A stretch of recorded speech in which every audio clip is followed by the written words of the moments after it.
Hi everyone, it's Jessica. Welcome back. Today I'm going to be showing you another type of flying geese. So yesterday we made the stitch and flip flying geese, and today we're going to do the 4 at a time. This is a little bit different, but it's still not too difficult. Let's get started. Now you can Google and find charts.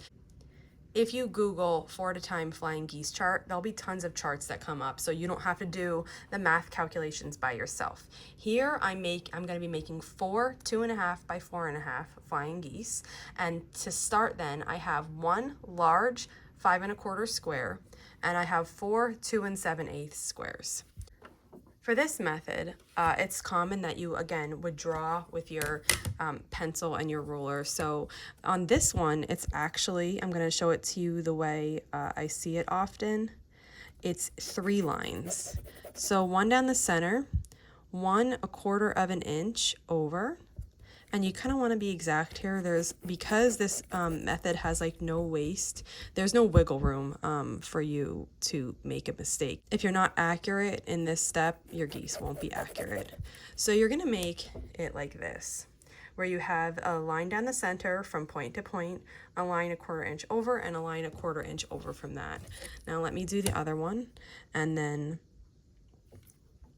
we'll go ahead and move on. So I'm just going to draw my lines. So now I have my 2 squares with the lines. I'm going to take this square and I'm going to line it up. I'm making sure these top edges are matching. And then once that's on, you can also put your bottom one on. Now these are supposed to overlap in the center here. If you've drawn your lines correctly, all of your lines will be continuing. Like this will be a continuous line down the center and 1/4 inch on each side. If you wanted to pin on each sides of these, you could pin. I'm not a big pinner, so I'm not going to do it, but you definitely can pin that to hold it in. They will slip if you're not careful, so it's just something to be mindful of. Now what I'm going to do is drop my needle, and I'm going to start sewing on the far right line. So I'm making sure my needle is in line with this right line, and we're just sewing along this pencil line.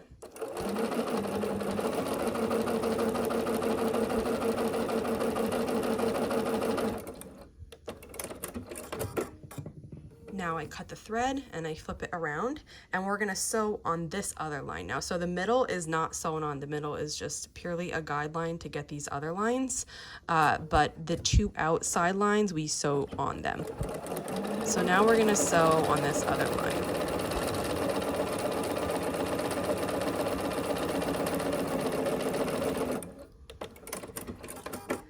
The next step is going to be to cut on that middle line.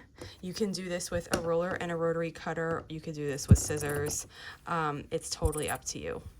You're going to be left with 1/4 of an inch seam allowance on either side. And you're going to end up with 2 pieces that look like this. When you fold this over, you'll just finger press this down, and this is what your piece looks like. So you have 2 pieces that look like this. Now the next step is to take another square that you have. I have the lines drawn just as I showed you before, and you match it up like this. So I'm matching it up so that these 2 sides are matching perfectly. Just going to take a minute to fiddle with that to get it perfect. And then what you're going to do is, just like we did before, you're going to sew on the 2 outside lines.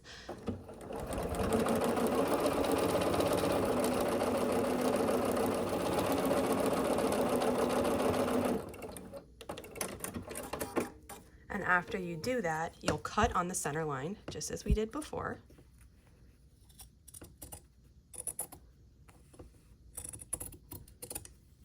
And you'll be left with 2 flying geese units.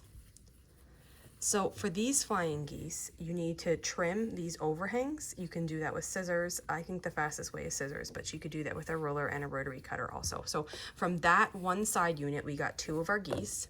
Then we have this remaining unit. We'll do the same thing there. I'm just going to finger press this open. Again, I don't press with an iron when I'm making my blocks, but you are welcome to press this with an iron if you wanted to. And then we're going to match this up onto here, making sure these edges are matching. And when those edges are matching, you know everything is set. Now, this middle line should be directly in the center of these two.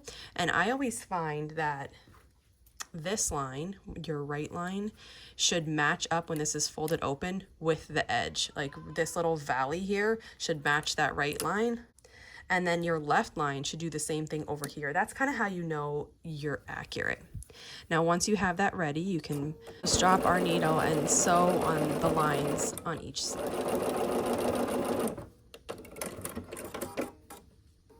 And we're going to cut this in half just as we did the other one.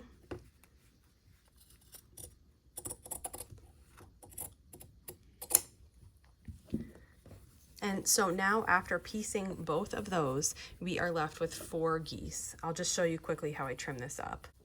I like to use a smaller pair of scissors just for the edge here. These are just 5-inch scissors. So I just, with my finger, I make sure this is pressed and I snip it right here. So it's nice and even. Now I have a little string, I'll get that too. So this side looks really nice to me. Then I'll come to the center point and I'll just snip it so that it's nice and in line. And then I repeat on this other side the same thing. So I just cut that. And so that is one of our flying geese. And again, this method is really quick. This method has no waste, whereas in the stitch and flip method that we did yesterday, we have those corners that technically, you know, you don't use them in the project. So those are kind of counted as waste, even though you might reuse them. This just has these little overhangs. So it's really efficient if you have, you know, if you're working from your stash and you have a limited amount of a fabric and you need to make flying geese, this is the best way to do it and to make the best use of your fabric. Because to do these 4, we only needed 1. Again, this is a 2.5 by 4.5 flying geese, but to do these 4, we needed 1 5¼ square, and we needed 4 2 7/8 inch squares. However, if we were doing the stitch and flip flying geese, we would need 4 2.5 by 4.5 inch rectangles, and then we would need 8 2.5 inch squares. So this really is such an efficient way. And there are a few patterns of mine that do use this method. I kind of, in the beginning, I hopped all around. I did all the methods. Now my newer ones use the stitch and flip, but you know, I probably will still come to this just because it's so efficient. Every now and then, it really is a nice use of fabric. I do think this is the trickier way to make flying geese. You need to be super duper accurate. It's less forgiving than a stitch and flip, but once you have it down, it's really efficient and lovely.